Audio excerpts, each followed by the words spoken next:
नमस्कार दोस्तों, आप सभी का PCS फाइड चैनल में स्वागत है। जैसा कि इससे पहले वाली वीडियो में हम लोग ने देख लिया था कि JS paper 1 UP PCS mains का सिलेबस क्या है और इसमें क्या क्या पूछा जाता है। आज हम लोग इसमें देखने जा रहे हैं GS पेपर 2 में क्या क्या है। अगर आप यहाँ पे देखोगे तो इंडियन कॉन्स्टिट्यूशन, राइट, अगर आप यहाँ पे देखोगे तो इंडियन कॉन्स्टिट्यूशन के बारे में शुरुआत होती है। यहाँ पे हम लोग देख रहे हैं कि उसका हिस्टोरिकल अंडरपिनिंग्स का ये मतलब है कि जो हमारा इंडियन कॉन्स्टिट्यूशन है वो कैसे बना, over the period of time कैसे बना। तो इसको आप regulating acts, fit India acts, ये सारे चार्टर एक्ट जो आए, regulating act, government of India act, Indian council acts, ये सब इसमें आपको पता होना चाहिए। ठीक है, क्या क्या फीचर्स हैं, 15-16 फीचर्स होते हैं, वो आपको पता होना चाहिए। कौन कौन से अमेंडमेंट्स इंपॉर्टेंट है, सारे नहीं, जो इंपॉर्टेंट रहे वो। इसके बाद आपको जो बेसिक स्ट्रक्चर है कैसे बना, जैसे केशवानंदा भारती केस, इस बार इस पे सवाल भी आया हुआ था। ये over the period of time कैसे हुआ, क्या बेसिस स्ट्रक्चर है, क्या इस समय इसमें इंक्लूड है, क्या नहीं है। सुप्रीम कोर्ट का रोल हमें देखना पड़ता है, कौन कौन से इंपॉर्टेंट केसेस रहे रिसेंट के, अगर आप इसमें मेंशन कर सकते हो तो बहुत अच्छी बात है। इसके बाद हम लोग देखते हैं यूनियन और स्टेट्स की फंक्शन और रिस्पॉन्सिबिलिटीज़, फेडरल स्ट्रक्चर को लेकर चैलेंजेस और इश्यूज़ क्या क्या हैं। ठीक है, उसके बाद फेडरल स्ट्रक्चर का इश्यूज एंड चैलेंजेस में आप ऐसे सोच सकते हो, जैसे मान लो एक तरफ वेस्ट बंगाल है, एक तरफ सेंट्रल गवर्नमेंट है, यूनियन गवर्नमेंट है, इनके बीच में जो कभी कभी इश्यूज होते रहते हैं उससे रिलेटेड हो गया। फिर स्टेट और स्टेट के बीच में कभी कभी स्टेट और स्टेट के बीच में भी इशू हो जा सकते हैं, जैसे कि अगर देखिए कर्नाटक तमिलनाडु में वाटर इशूज़ हैं, इसको कैसे हैंडल करा जा सकता है। इसके बाद devolution of powers and finances up to local level, तो बेसिकली यहाँ पंचायती राज इंस्टीट्यूशंस की बात हो रही है। इससे रिलेटेड जो कमिटीज़ हैं उनकी रिकमेंडेशन दोस्तों काफ़ी इंपॉर्टेंट यहाँ हो जाती है, बस नाम याद रखिए और एक दो रिकमेंडेशन, दैट विल वर्क। इसके बाद उसमें क्या क्या चैलेंजेस हैं।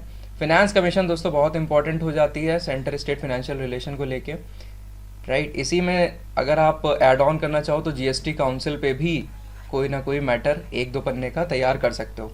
इसके बाद सेपरेशन ऑफ पावर, इसके बाद ये DRM जो है, डिस्प्यूट रेड्रेसल मैकेनिज्म, और यहाँ पे इसी के साथ अगर आप देखोगे ऑल्टरनेट डिस्प्यूट रेड्रेसल मैकेनिज्म। ये जो ADR होता है, इसके जो 4 अलग अलग फॉर्म है उसको आपको अच्छे से तैयार करना होता है टुगेदर विद एग्जाम्पल्स।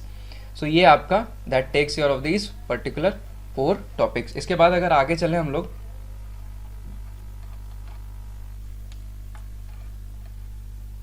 यहाँ पे देखेंगे कि कंपैरिजन है इंडियन कॉन्स्टिट्यूशन का अदर मेजर डेमोक्रेटिक कंट्रीज़ के साथ। बेसिकली जो हम लोग ने बोरो किया है अलग अलग फीचर्स को, उन कंट्रीज से कौन सा फीचर बोरो किया गया है ये पता होना चाहिए।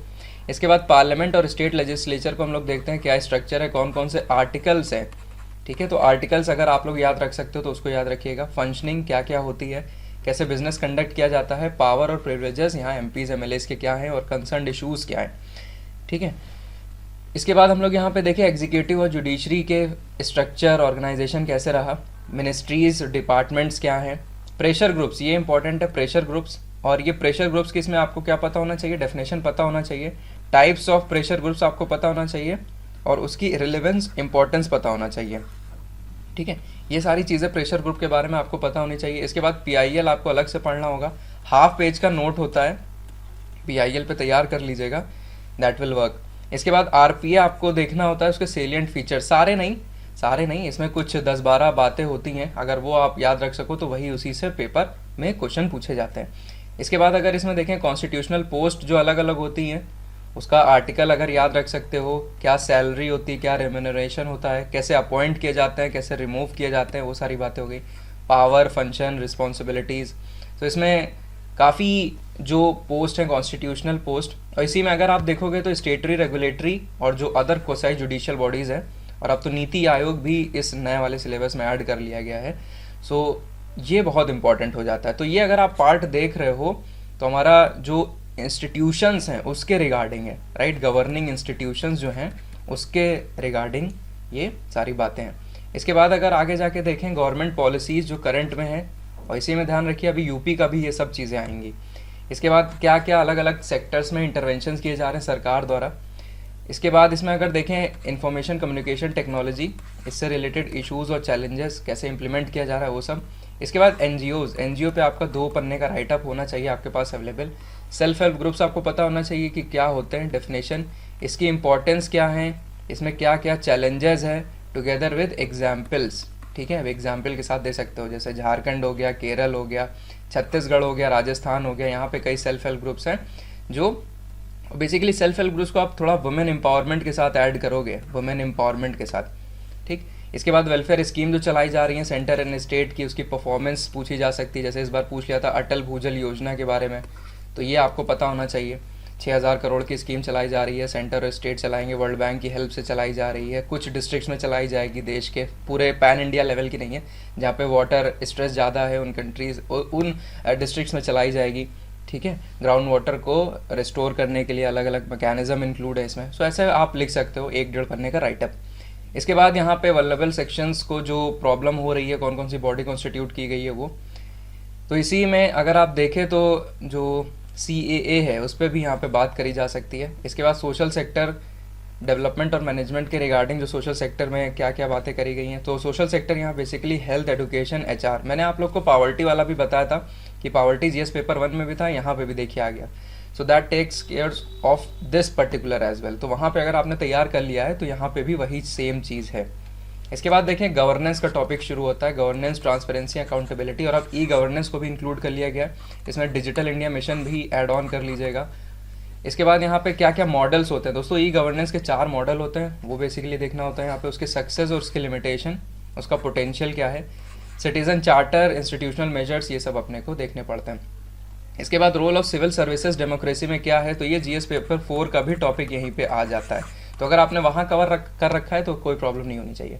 इसके बाद थोड़ा IR का रीजन आ जाता है, जो इंडिया और नेबरिंग कंट्रीज, जैसे आप इसमें थोड़ा वर्ड्स को कीवर्ड्स इस्तेमाल करेंगे, एक्ट इंडिया पॉलिसी, ठीक है, लुक ईस्ट नहीं, अब एक्ट ईस्ट हो गया है।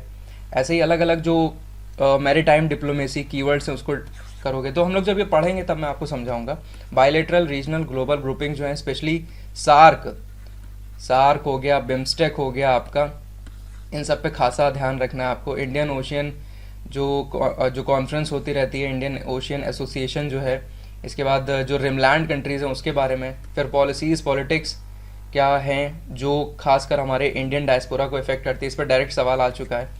ठीक, सो ये हो गया आपका GS पेपर 2 का एक भाग। अब जो शुरू हो रहा है यहाँ पे, ये यूपी के रिगार्डिंग है। सारी बातें जो हम लोग ने देखी अब यूपी पे आप लगा दो। Political, administrative, revenue, judicial system UP का कैसा है। क्वेश्चन कम आते हैं बट स्टिल चांसेस रहते हैं एक सवाल या 2 सवाल आ जाए। इसके बाद जो करंट अफेयर अपने यूपी से रिलेटेड वो आपको थोड़ी यहाँ पे ध्यान रखनी पड़ती है। इसके बाद GS पेपर 3 अगले वीडियो में देखेंगे। आशा करते हैं आपको सभी को पसंद आई होगी। सो सभी लोग शेयर कर दीजिएगा अपने दोस्त और दोस्तिनों में, और सब्सक्राइब आई थिंक सबने कर लिया होगा, नहीं किया है तो कर लीजिए, और बेल आइकन प्रेस कर दीजिएगा सो दैट फर्दर नोटिफिकेशन मिलती रहे। Thank you, have a nice day.